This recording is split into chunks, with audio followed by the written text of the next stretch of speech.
అందరికీ నమస్కారం. ఈరోజు మనం చాలా సహజమైన మనందరికీ తెలిసిన ఒక అంశం గురించి మాట్లాడుకుందాం. వర్షం. నమస్కారం. అవును, వర్షం. మన దగ్గర వర్షం, ప్రకృతి వరం అని ఒక చిన్న కథనం ఉంది కదా. అవును, అదే. దాని ఆధారంగా వర్షం రావటం, అది తెచ్చే మార్పులు, దాని ప్రాముఖ్యత, వీటిని కొంచెం లోతుగా చూద్దాం. మంచి ఆలోచన.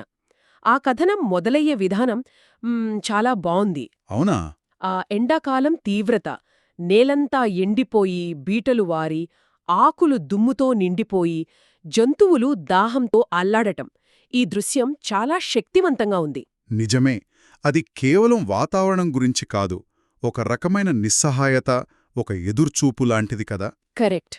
ఆ స్థితిని చాలా బాగా పట్టుకున్నారు. సరిగ్గా అప్పుడే మన రాజు, ఆ చిన్న పిల్లాడు, వేప చెట్టు కింద కూర్చుని ఆకాశం వైపు చూస్తాడు. అవును. మబ్బుల్ని ఆటటానికి రమ్మని పిలుస్తాడు. చాలా అమాయకంగా, ఓ మబ్బులు రండి, మాతో ఆడండి అని. ఆ పిలుపులో ఎంత ఆశ ఉందో కదా, ఒక నమ్మకం కూడా. నిజమే. అది కేవలం ఒక చిన్నారి కోరిక కాదు. నాకు తెలిసి అది మనిషికి, ప్రకృతికి మధ్య ఉన్న ఒక సహజమైన బంధం లాంటిది. అవును. ఆ తర్వాత జరిగే మార్పులు చూడండి. ఆ నల్లటి మబ్బులు దూదిపింజాల్లా అలా దగ్గరికి రావటం. ఆకాశం గర్జించడం, గుర్ర్ బూమ్ అని పెద్ద మృదంగనాదంలా పోల్చారు కథలో. అవును. ఆ గర్జన, రాబోయే మార్పుకు అది ఒక సూచన అన్నమాట. ఆ గర్జన తర్వాత చల్లటి గాలి వేచడం, ఆ వెంటనే ఆ మట్టి వాసన. అబ్బా! అది అనుభవించాల్సిందే. అది కేవలం వాసన కాదు, ఒక రకమైన భరోసా, ఒక ఉపశమనం. కరెక్ట్. ఆ తర్వాత మొదటి చినుకులు టప్ టప్ టప్ మంటూ పడటం. రాజు వెంటనే చప్పట్లు కొట్టి వాన వచ్చింది, వాన వచ్చింది అని అరుస్తాడు. అది కేవలం పిల్లల సంతోషమేనా, లేక ప్రకృతి స్పందనకు? రెండును.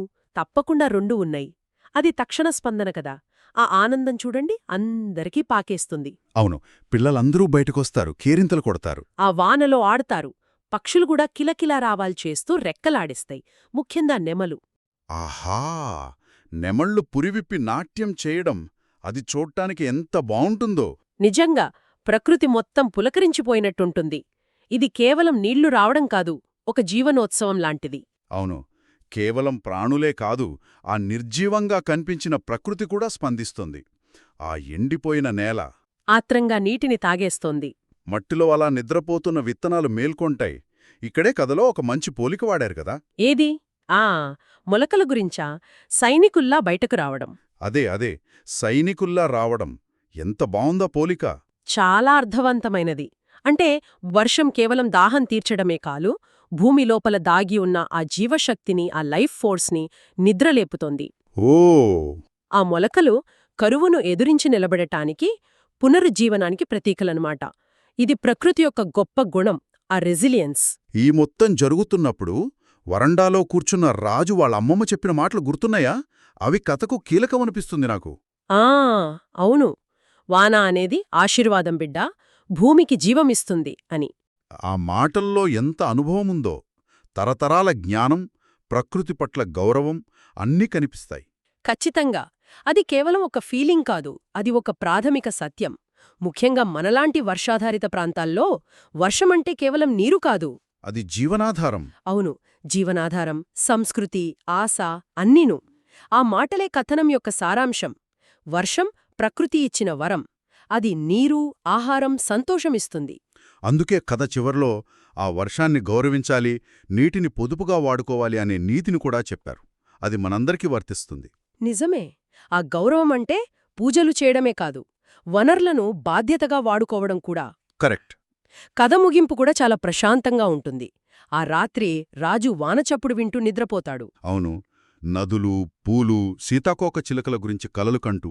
ఆ దృశ్యం ప్రకృతితో మనిషికి ఉండాల్సిన ఆ ప్రశాంతమైన, సామరస్యపూర్వకమైన సంబంధాన్ని సూచిస్తుంది. ఆ వానచప్పుడు, ఆ మట్టి వాసన, పచ్చదనం, ఇవన్నీ చిన్నచిన్నవే అయినా మనసుపై చాలా మంచి ప్రభావం చూపుతాయి. నిజమే. అయితే మనమిప్పుడు ఆలోచించాల్సిందేంటంటే, ఈ వేగవంతమైన జీవితంలో, ఈ కృత్రిమ ప్రపంచంలో ప్రకృతితో మనకున్న ఈ లయ, ఇలాంటి సహజమైన అనుభూతులతో మన బంధం ఎంతవరకు ఉంది? మంచి ప్రశ్న.